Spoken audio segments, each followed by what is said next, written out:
how are you all? Hope you all are doing well. So today I am going to start a very interesting chapter of class 11 biology, that is cell cycle and cell division. आज हम cell unit का एक नया chapter start करने जा रहे हैं जो कि है सेल साइकिल और सेल डिवीजन के बारे में। चैप्टर को स्टार्ट करने से पहले मैं थोड़ा इंट्रोडक्शन देना चाहूंगी। आप सभी लोग सेल के बारे में जानते हैं। सेल क्या है? Cell is the basic unit of life. ठीक है, सबसे छोटी स्ट्रक्चरल और फंक्शनल यूनिट ह्यूमन बॉडी की या फिर किसी भी लिविंग ऑर्गेनिज्म की क्या कहलाती है? सेल कहलाती है। आपको याद होगा जो सेल वाला चैप्टर था उसमें एक साइंटिस्ट का नाम आया था रुडोल्फ वर्कोव। ठीक है, रुडोल्फ वर्कोव नाम के साइंटिस्ट ने एक थ्योरी दी थी, ओमिनस सेल्यूलाई अ सेल्यूला। उस थ्योरी का वो दूसरी लैंग्वेज में थी बट इन इंग्लिश उसकी मीनिंग होती है all cells arises from pre existing cells. सभी सेल्स कहां से अराइज करते हैं? प्री एग्जिस्टिंग सेल्स से। इसका मतलब क्या है कि जो पुराने बने हुए सेल्स हैं उन्हीं से नए सेल्स बन रहे हैं। This is the actual meaning. लेकिन ये सेल बन कैसे रहा है? क्या जो पुराना सेल है वो कुछ रिप्रोडक्शन टाइप का प्रोसेस यहाँ पर लग रहा है कि कोई पुराना सेल है उससे एक नया सेल बन रहा है, जैसे किसी पुराने ऑर्गेनिज्म से नए ऑर्गेनिज्म अराइज होते हैं, कुछ उस तरह का। ठीक है, तो ये नया सेल जो है ये कैसे अराइज हो रहा है? सेल हमेशा डिवीजन से रिप्रोड्यूस करता है। किस तरीके से रिप्रोड्यूस करता है? डिवीजन से। ठीक है, सेल की डिवीजन की पूरी एक साइकिल चलती है, कंप्लीट साइकिल सेल के डिवीजन की चलती है, जिसे हम सेल साइकिल कहते हैं। अब ये सेल साइकिल है क्या, इसकी एग्जैक्ट डेफिनेशन देख लें तो the sequence of events by which a cell duplicates its genome. पहले थोड़ा थोड़ा समझते हैं, देखिए क्या कह रहा है। द सीक्वेंस ऑफ इवेंट, वो सीक्वेंस ऑफ इवेंट्स, इवेंट्स का एक sequence by which a cell duplicates, जिसके थ्रू सेल डुप्लीकेट करता है। क्या चीजें डुप्लीकेट करता है? It's genome. जीनोम यानी कि उसका genetic material and synthesize other cell contents.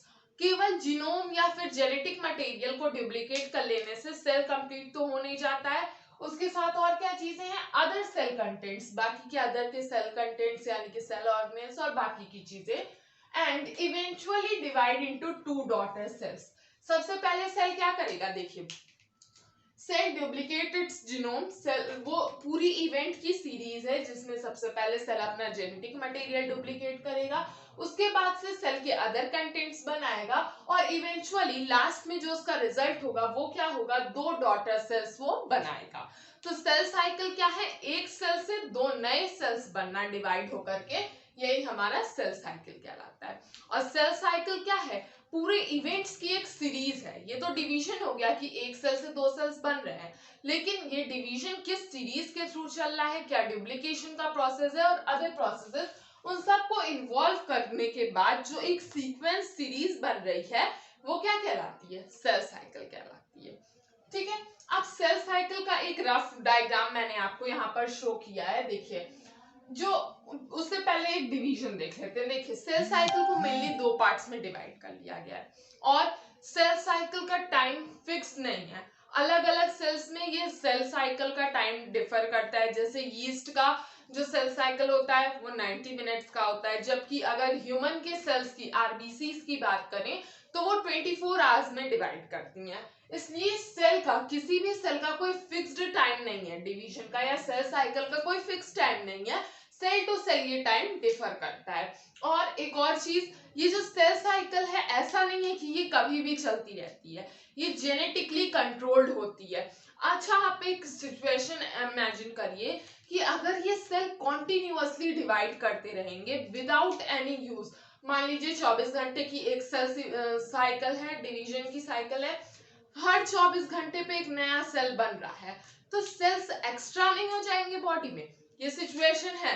लेकिन सेल्स तभी तक बनते हैं जब तक जीन्स उन्हें कंट्रोल करते हैं, जब तक उनकी यूज होती है बॉडी में तब तक ही सेल्स बनते हैं, उसके बाद सेल्स का बनना रुक जाता है। इसीलिए ये जो सेल साइकिल का प्रोसेस है इसको जेनेटिकली कंट्रोल्ड कहा गया है, कि जेनेटिकली ये जो सेल साइकिल का पूरा प्रोसेस है कि कब डिवीजन होना है, कब बाकी के काम होने, कब डीएनए डुप्लीकेट होना है, ये सारी चीजें कौन कंट्रोल करता है? एक जेनेटिक कंट्रोल्ड ये पूरा प्रोसेस होता है।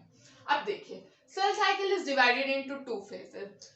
पूरी सेल साइकिल को दो पार्ट्स में डिवाइड किया गया है। कौन कौन से दो पार्ट्स हैं? इंटरफेस और एम फेज। दो फेजेस हैं, इंटरफेस और एम फेज। देखिए, ऐसा कोई फेज एक्चुअली देखने को नहीं मिलता है, but for the sake of convenience हम स्टडी करने के लिए इनके बारे में इन्हें फेजेस में डिवाइड कर देते हैं। कोई भी चीज, मान लीजिए कि पूरे दिन का शेड्यूल है, उस पूरे दिन के शेड्यूल को अलग अलग स्टडी करने से अच्छा है कि अगर हम कुछ फिक्स टाइम का एक फेज बना लें तो उसको स्टडी करना ज्यादा इजी होगा। ठीक उसी तरीके से सेल साइकिल का जो पूरा प्रोसेस है उसको हमने कुछ फेजेस में डिवाइड कर दिया है, टाइम के अकॉर्डिंग कुछ फेजेस में डिवाइड कर लिया है, जिससे कि उसकी स्टडी इजी हो सके। तो दो फेजेस है हमारे पास, इंटरफेस और एम फेज। एम फेज क्या है? एक्चुअल डिवीजन का फेज है, और डिवीजन भी दो तरह का होता है, माइटोसिस और मियोसिस। तो सबसे पहले हम यहाँ क्या पढ़ रहे हैं? माइटोसिस के बारे में। तो सेल साइकिल हमारी दो फेजेस में डिवाइडेड है, इंटरफेज और एम फेज। एम फेज यानी कि mitosis. M phase represent the actual cell division. देखिए, ये जो इंटरफेज है इसमें सेल का डिवीजन नहीं होता है। सेल का डिवीजन किस में होता है? इस एम फेज में होता है। ये जो पूरा एम फेज है, केवल इसी एम फेज में सेल का डिवीजन होता है, इंटरफेज में सेल का डिवीजन नहीं होता है। ठीक है, interphase represent the phase between two successive M phases. दो सक्सेसिव एम फेजेस के बीच का जो इंटरवल होता है उसे हम एम फेज कहते हैं। एम फेज, मान लीजिए यहाँ आप देख रहे हैं, ये पार्ट जो है ये एम फेज है, और बाकी के बचे हुए पूरे पार्ट्स क्या है? इंटरफेज में आते हैं। ठीक है, तो यहाँ से एम फेज शुरू हुआ, यहाँ पर खत्म हुआ। खत्म होने के बाद से ये पूरा जो बचा हुआ तीन फेजेस है, इनको कंप्लीट करने के बाद फिर क्या आया? एम फेज आया। तो दो बार एम फेज आने के बीच में जो पूरा टाइम इंटरवल बचता है, ये हमारा इंटरफेज कहलाता है। ठीक है, interphase last up to 95% duration of cell cycle. Cell cycle की पूरी ड्यूरेशन में करीब 95% टाइम जो है वो किसमें जाता है? इस पूरे इंटरफेज में जाता है, और बचा हुआ 5% टाइम इस एम फेज में लगता है। एम फेज बहुत ही छोटा होता है, लेकिन in comparison to interphase, interphase 95% है अगर, तो एम फेज क्या होगा? केवल 5% होगा। अगर हम ह्यूमन सेल की बात करें, ये जो हमारा आरबीसी है उसकी बात करें, तो वो 24 आवर्स लगते हैं उसके डिवीजन में। तो 24 आवर्स में केवल 1 आवर जो है वो माइटोसिस को जाता है, बाकी बचे हुए पूरे 23 आवर्स किस में लगते हैं? इंटरफेज में लगते हैं। तो ये था सेल साइकिल का इंट्रोडक्शन। अब हम क्या पढ़ेंगे? इंटरफेस के बारे में पढ़ेंगे कि इंटरफेस क्या होता है। बात कर लेते हैं इंटरफेस के बारे में। इंटरफेस को हम रेस्टिंग फेज के नाम से भी जानते हैं। सेल साइकिल के हमने दो फेजेस देखे, एक इंटरफेस और दूसरा एम फेज। ठीक है, तो सबसे पहले हम इंटरफेस के बारे में बात करते हैं। इंटरफेस जो है उसको हम रेस्टिंग फेज के नाम से भी जानते हैं, और ये पूरी सेल साइकिल का 95% टाइम और 95% पार्ट जो होता है वो इंटरफेस का ही होता है। इंटरफेस है क्या?